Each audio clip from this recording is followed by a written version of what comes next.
On est sur une grosse soirée, les mecs. Grosse soirée, of course.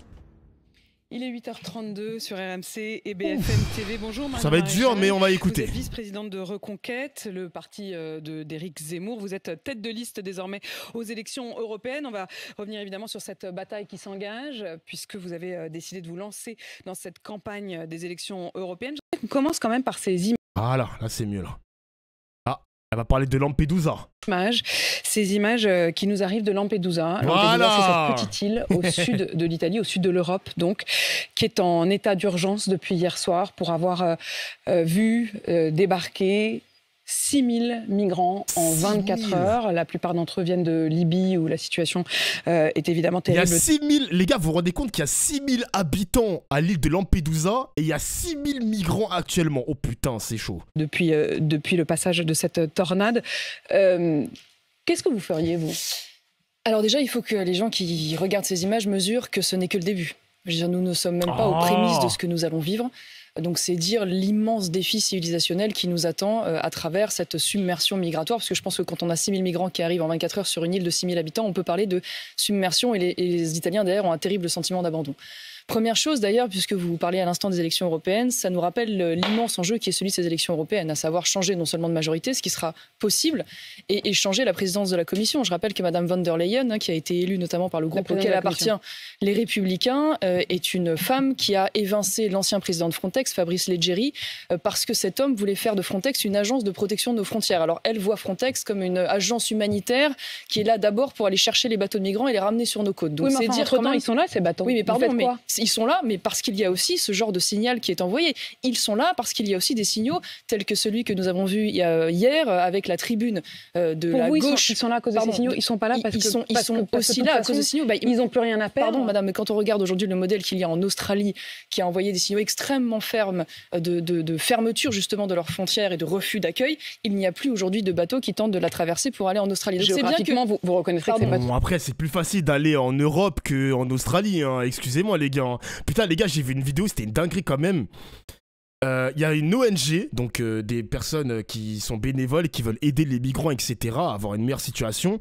Il y a un mec qui a agressé sexuellement une meuf d'ONG. Genre, il lui a mis la main aux fesses, normal. Bah, c'est une dinguerie, frère. Il vient d'arriver sur l'île de Lampedusa. Il y a une meuf qui veut bien l'assister, l'aider, bouteille d'eau, nourriture, etc. Le mec, il arrive, vrah, main aux fesses. Non, c'est une dinguerie. Ouais, c'est une dinguerie. Ah là là là là. Eh, j'ai vu ça, les gars. J'avais froid dans le dos, mon gars. Hein. C'est chaud quand même, c'est chaud. Non, c'était pas en Espagne, c'était en Italie. Ouais, c'est quoi ça ? C'était en Italie, les gars. Tout à fait la même situation. Tout à fait, mais il y a aujourd'hui des appels d'air, j'y reviens, qui sont envoyés. Je vous parlais à l'instant de la tribune qui a été co-signée par la gauche, par une partie de Renaissance et du Modèle, qui appelle à la régularisation des sans-papiers, qui existe aujourd'hui d'ailleurs déjà dans notre pays, même si elle n'est pas automatique.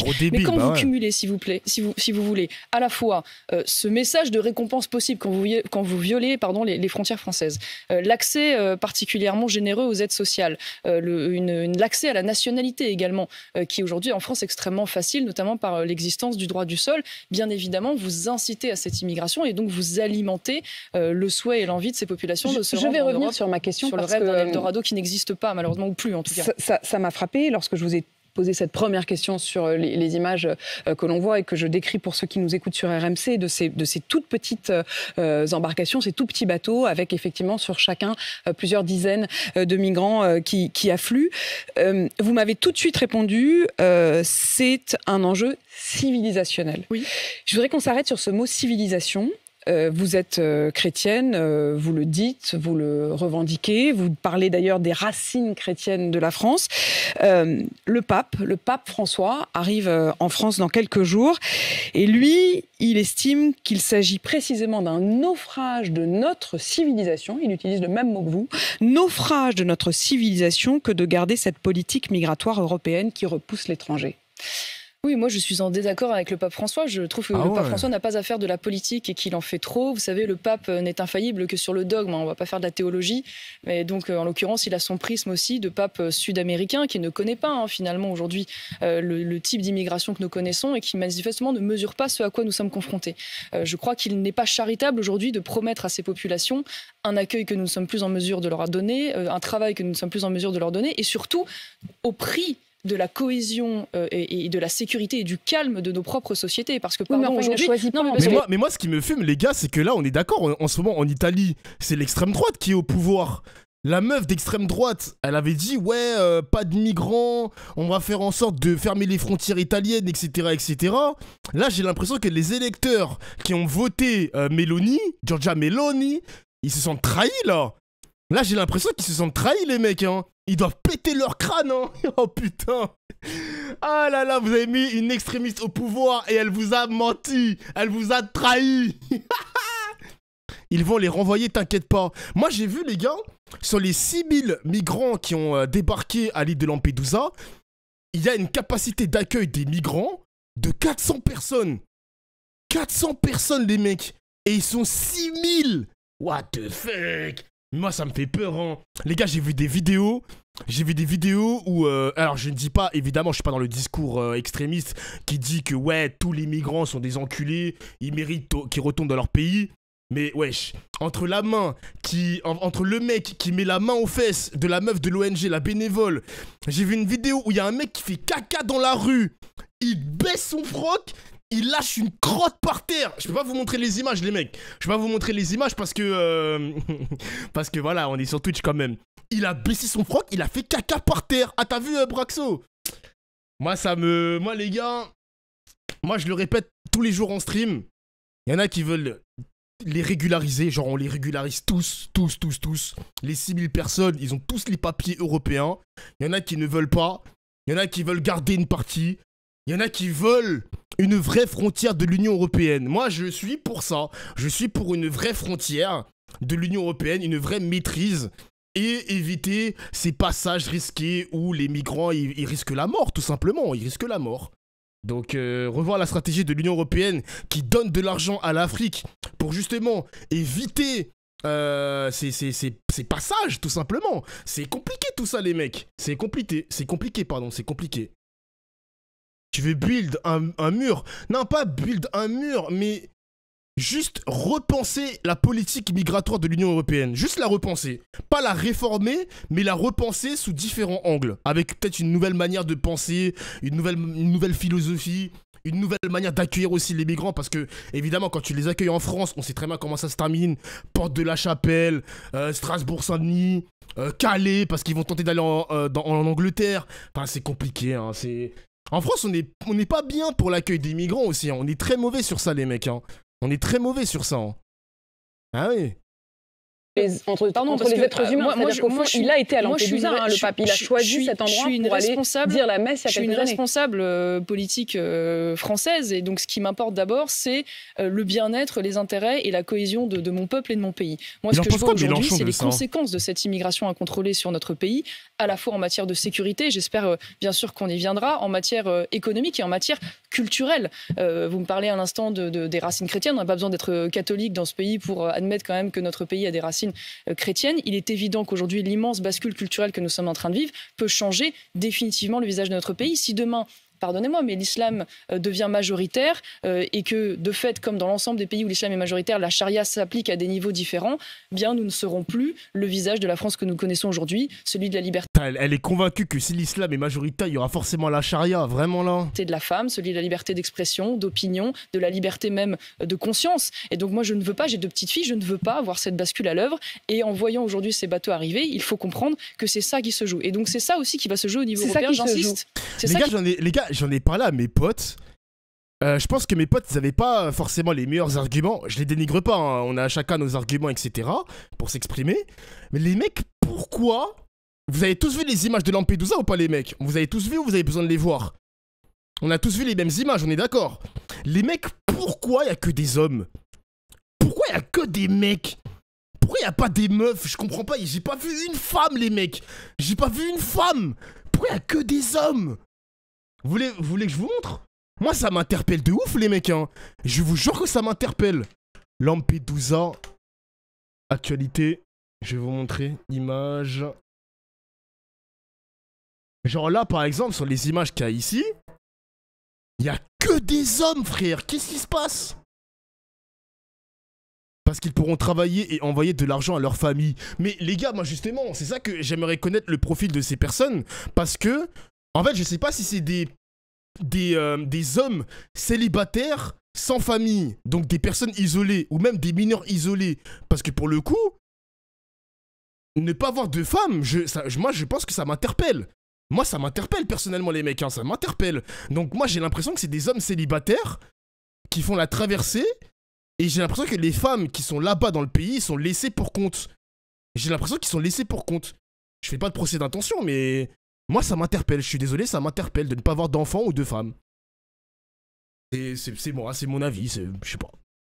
Ça m'interpelle, voilà. Je pense qu'ils ont des familles. Ouais, mais peut-être qu'il y en a qui ont des familles, les gars, je vous ai dit, hein. Peut-être que je suis dans l'erreur, hein. Peut-être que je suis dans l'erreur, je ne sais pas. S'ils ont une famille et ils sont là pour travailler, pour envoyer de l'argent au bled, tant mieux pour eux, évidemment, les gars, tant mieux pour eux. Tant mieux pour eux. Qui se joue, et c'est ça qui se joue aussi au niveau européen. Parce que ça, ce qui est vrai... Ouais, je pense à ça, Track. En fait, je préfère partir du principe que je peux penser au terrible scénario que plutôt penser à un scénario good vibes. Moi, je me dis peut-être que le pays est tellement dans la merde que le mec, il est prêt à abandonner sa famille ou je sais pas quoi. Les gars, en Afrique, c'est trop préoccupant. C'est trop la corruption. Je sais pas. Je sais pas c'est quoi la solution miracle pour faire une meilleure coopération France-Afrique, Union Européenne-Afrique ou Occident-Afrique. Je ne sais pas c'est quoi la solution miracle, mais c'est préoccupant ce qui se passe en Afrique, hein. C'est préoccupant, les mecs. Là, vous avez raison, et c'est en ça que les Italiens se sentent abandonnés. Ils sont la porte d'entrée géographique du continent. C'est évidemment une réponse nationale d'abord. On vous a parlé tout à l'heure d'un certain nombre de pistes, mais c'est aussi une réponse européenne, bien évidemment, parce que c'est devenu un enjeu continental. Aujourd'hui, pendant longtemps, un certain nombre ont cru que la France payait d'une certaine manière son passé colonial ou son succès lié à la francophonie. Mais non, on voit bien qu'aujourd'hui, tous les pays européens sont frappés. Donc ça appelle aussi une réponse collective, d'où la nécessité de changer la présidence de la Commission. Ouais, bon, c'est vrai que la relation France-Afrique, c'est fini. C'est vrai, les mecs, c'est vrai.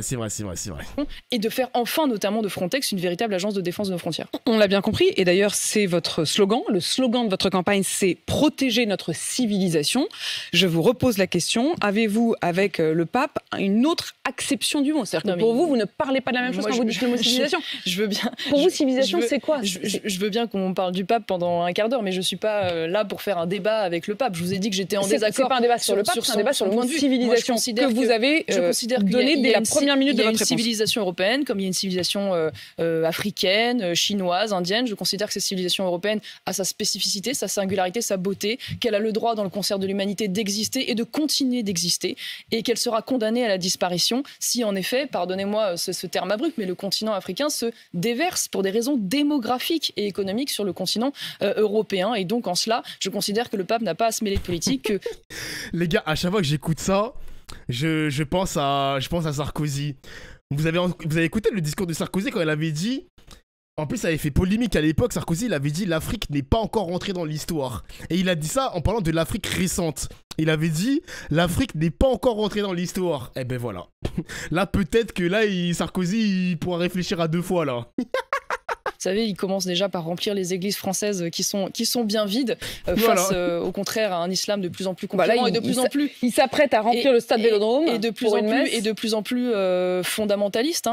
Donc, en l'occurrence, voilà, je ne peux pas vous dire mieux. Vous auriez été, vous, présidente, vous iriez à une messe du pape au stade Vélodrome? Je ne suis pas du tout choquée par ça. Je veux dire, là où on est face à une polémique en ce qui concerne la présence éventuelle du président à la messe, Macron qui prévoit d'y aller, totalement montée par la France insoumise. C'est objectivement, je pense, une polémique qui n'existe pas dans la société française, mais qui est d'autant plus ridicule qu'on a depuis quelques jours LFI qui au contraire invite à la violation des lois de la République au sein des écoles, qui n'est pas choqué manifestement par le fait qu'on puisse porter des tenues islamiques à travers l'abaya au sein de nos écoles publiques, et qui dans le même temps va faire une polémique parce que le président pourrait éventuellement assister à une messe.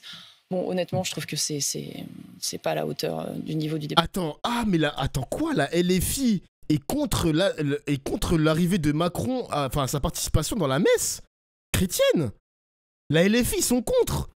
Ah ouais? Ok. What the fuck? Attention la LFI, hein. Ici, c'est Team Jésus, hein. Attention la LFI, hein. Jésus. Attention la France insoumise. Attention. débat politique. Au-delà de la question politique, au-delà de la question de la foi, vous, femme française de votre âge, vous seriez à Lampedusa face à ces bateaux qui arrivent, vous faites quoi? Ah mais je pense qu'il faut les renvoyer vers les ports d'origine. Parce que le problème, si vous voulez, parce que moi je veux bien qu'on parle de charité. Vous les retournez, on parle de charité, mais il faut imaginer que derrière ces images, on n'est pas face à quelque chose de spontané, on est face à quelque chose d'organisé. Je veux dire, on ne va pas y revenir, on en a très largement parlé. On sait aujourd'hui qu'il y a des trafics d'êtres humains, on sait qu'il y a des ONG, ça a été démontré par de nombreux rapports, notamment en Italie, qui participent de ce trafic et qui alimentent ce trafic. On sait évidemment que pour des raisons statistiques, plus il y a de tentatives de traversée, plus il y a de morts en Méditerranée. Donc je veux dire, les politiques aujourd'hui que nous mettons en place, ce laxisme que nous alimentons, ils participent de la mort de ces personnes qui, au péril de leur vie, bien sûr, traversent. Moi, je n'en veux pas à ces personnes, j'en veux aux responsables politiques qui continuent de leur dire que nous sommes en capacité de les accepter. Enfin, je veux dire, on a encore vu une terrible nouvelle là, de cette femme qui a été massacrée à Nice par un Ougandais. On voit aujourd'hui... Ah, j'ai vu les gars. Comment ça, un Ougandais? Les gars, j'ai regardé le journal ce matin vite fait. La fille qui a été massacrée, elle a été massacrée par un Suédois. J'ai vu le tweet passer sur ma TL. Oh, les gars, les réponses, what the fuck. Il y a marqué que c'est un Suédois. Les commentaires, c'est menteur, menteur. Non, c'est pas un Suédois. Ça m'étonnerait. Non, preuve. Fake news, nanani, nanana. Ah, c'est pas possible. Comme si les Suédois ne peuvent pas être violents, Crary. Genre, c'est pas possible, ça n'existe pas. Ah. Le lien que plus personne, non, pardon, la personne qui a attaqué la femme à Nice, manifestement, est de nationalité subsaharienne. Et donc, en l'occurrence... Non, je pensais que vous parliez de celle qui est... Pardon, à Nîmes. Okay. Oui, non, on parle pas de la même chose. Mais je vous donne cet exemple, mais qui est révélateur. C'est-à-dire qu'il y en a eu un Suédois hier, vous choisissez quand même... En effet, excusez-moi, moi je suis remontée sur celle qui a été tabassée en pleine nuit, effectivement, visiblement dans une agression totalement gratuite et laissée pour morte. Il était suédois. Oui, c'est-à-dire qu'en fait, vous choisissez celui qui vous arrange. Je choisis pas du tout. Aujourd'hui, même... Elle a choisi. Elle a parlé du Ougandais alors qu'elle aurait pu parler du Suédois. Vous avez vu, les gars, le racisme, le choix ethnique. Non, c'est une dinguerie quand même. Même le ministre de l'Intérieur, Gérald Darmanin, admet qu'il y a un lien structurel entre immigration et délinquance. Il y a des chiffres du ministère de l'Intérieur, pour ne citer que cela, qui rappellent quand même que la moitié de la délinquance à Paris et à Marseille sont liées à des personnes de nationalité étrangère. À Lyon, c'est 40%, donc je vous laisse imaginer à Nice et dans toutes nos grandes villes. Donc aujourd'hui, à un moment donné, expliquer qu'il est charitable de laisser cette situation se mettre en place, allez expliquer ça aux familles aujourd'hui qui sont autour du lit de ces victimes, soit laissées pour mortes, soit mortes. Darmanin, c'est un allié, ouais, mais les gars, mais les mecs, on le sait depuis des années que Darmanin, c'est un allié de l'extrême droite. C'est un allié, les frères, c'est un allié. Il laisse pourrir cette situation de merde avec sans doute la complicité de Macron, la complicité de Dupond-Moretti pour faire monter Marine Le Pen. Et vous allez voir, les gars, 2027, vous allez voir. Bah ouais, une fois de plus, moi d'abord, je m'intéresse à ceux dont j'ai la responsabilité, c'est-à-dire ces victimes françaises dans leur propre pays qui n'arrivent plus à vivre du fait des conséquences de l'immigration. On va revenir sur la loi immigration, sur cette question aussi de sécurité. Je voudrais qu'on parle d'Europe, puisque ça va être effectivement votre cheval de bataille. Quand vous voyez justement l'Italie, Giorgia Meloni n'a pas voulu choisir entre l'Italie et l'Europe. Elle est restée très pro-européenne, et d'ailleurs ça se passe très bien avec les institutions européennes. Est-ce que c'est possible? Est-ce que c'est compatible? Est-ce que quand on partage des idées de Giorgia Meloni, dont vous partagez un grand nombre d'idées, on peut finalement, comme elle, bon an, mal an, rester assez pro-européenne?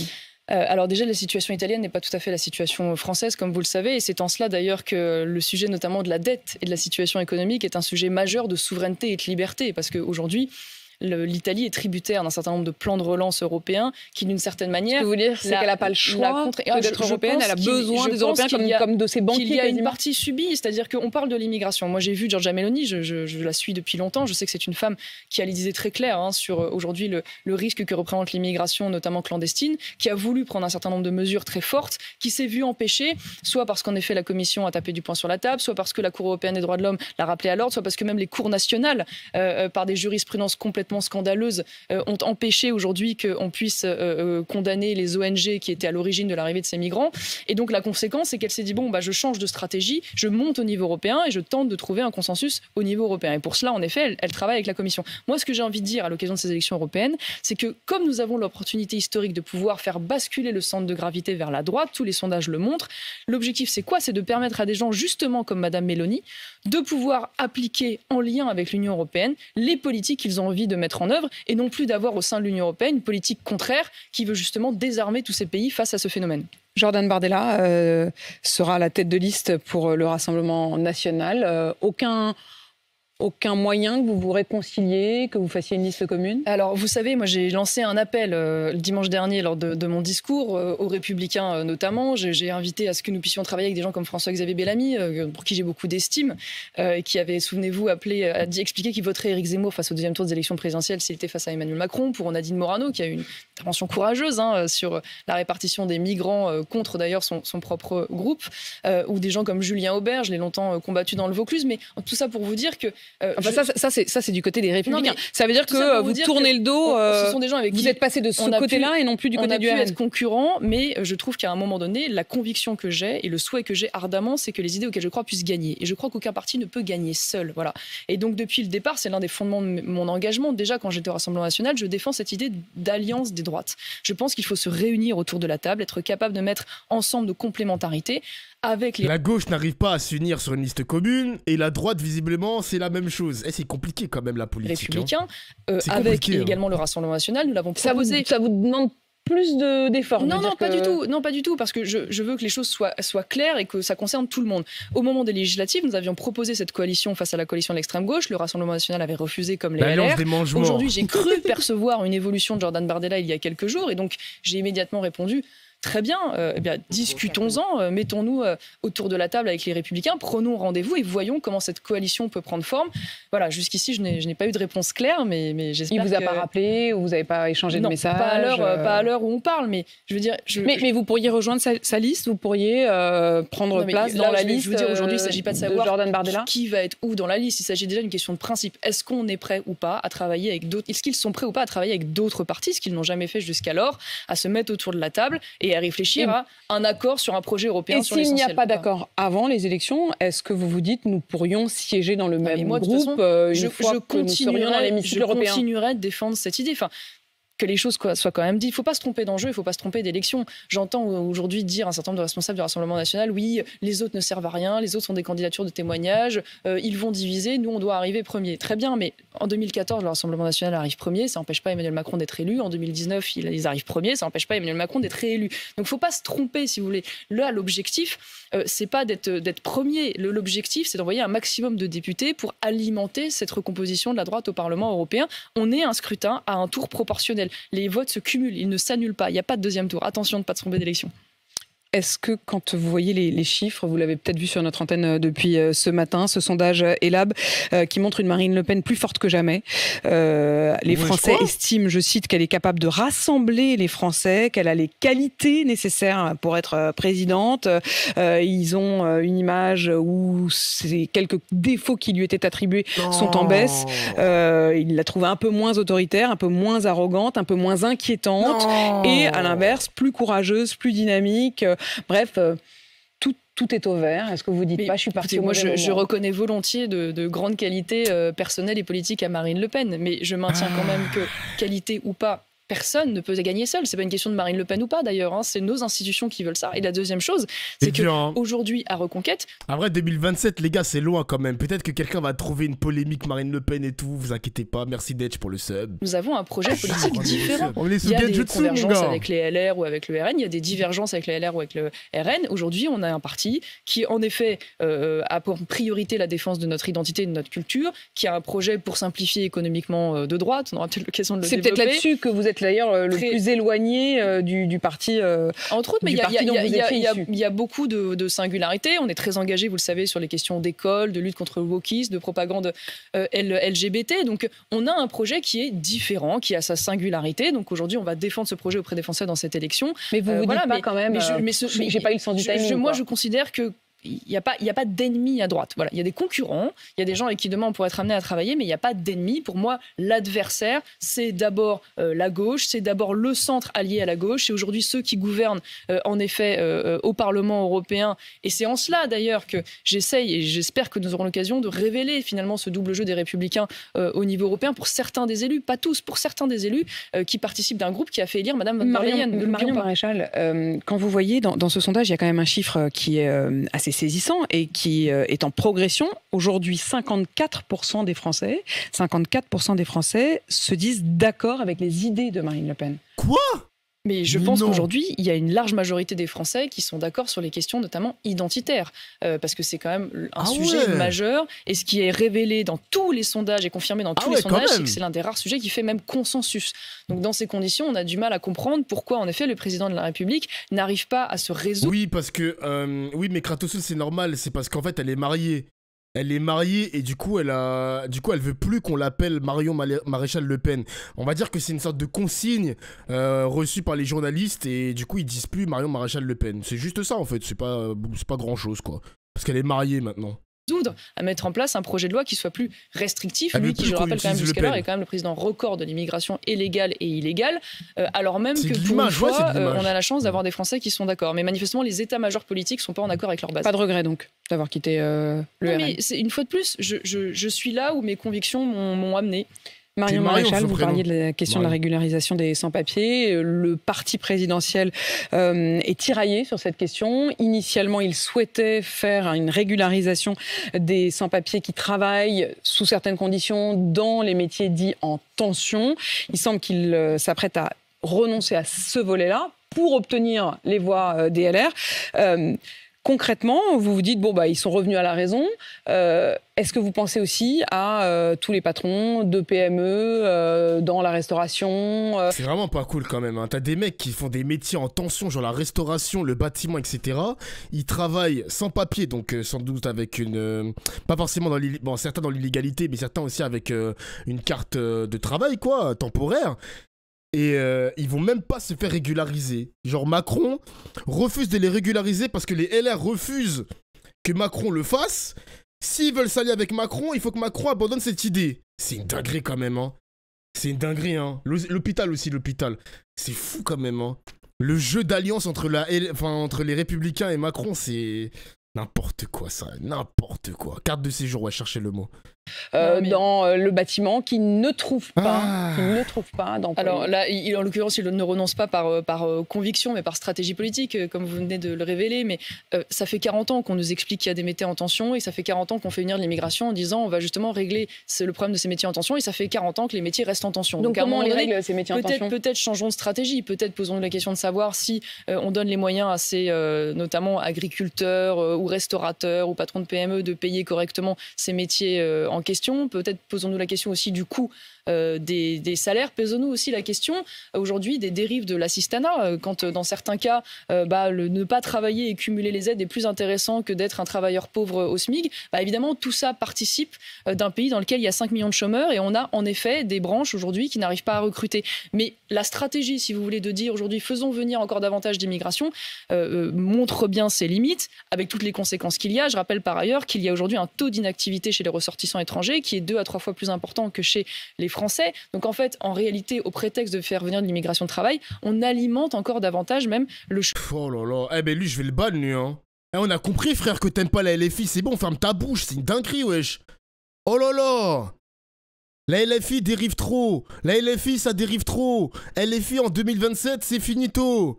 La LFI, c'est très dégradé, nanani, nanana, anti-woke, ça c'est bien, on a compris, frère, on a compris, ferme ta bouche, on a compris. On a compris que t'aimes pas la LFI, on a compris. C'est un truc de ouf. Ferme tes lèvres. Putain. Chômage et l'inactivité de notre pays qui pèsent bien sûr sur les Français et les classes moyennes en particulier. La sécurité, après le pouvoir d'achat, c'est la sécurité qui arrive en deuxième point comme préoccupation majeure des Français. Lorsque l'on entend, j'ai entendu la préfète de police des Bouches-du-Rhône, par exemple, qui était mon invitée hier sur RMC, qui dit mais ce qu'il se passe aujourd'hui à Marseille, à Nîmes, c'est précisément parce qu'on s'attaque au trafic de drogue, c'est précisément parce qu'on agit. Est-ce que vous l'entendez ? Oui, alors j'ai entendu aussi dire, suite à un récent rapport, que s'il y avait la surpopulation carcérale en France, c'est parce qu'en fait, on avait une politique pénale très ferme et que donc, du coup, nos prisons étaient pleines.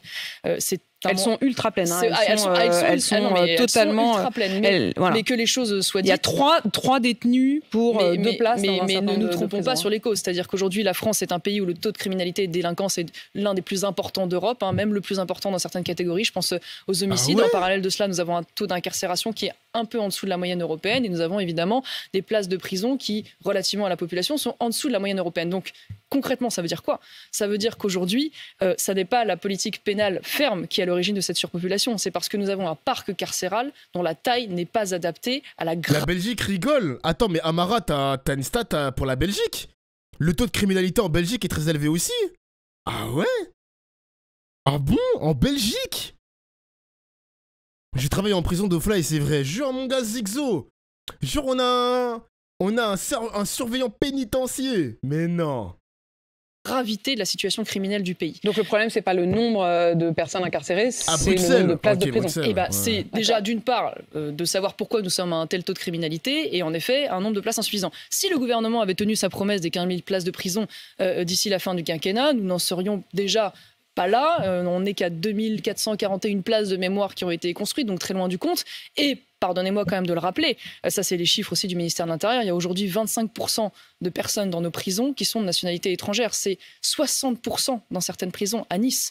Donc posons-nous aussi la question, une fois de plus, de ce phénomène sur l'état de la surpopulation carcérale. Marion Maréchal, vice-présidente de Reconquête, tête de liste aux élections européennes. Merci d'avoir répondu à mes questions. 8h52 sur RMC BFM TV.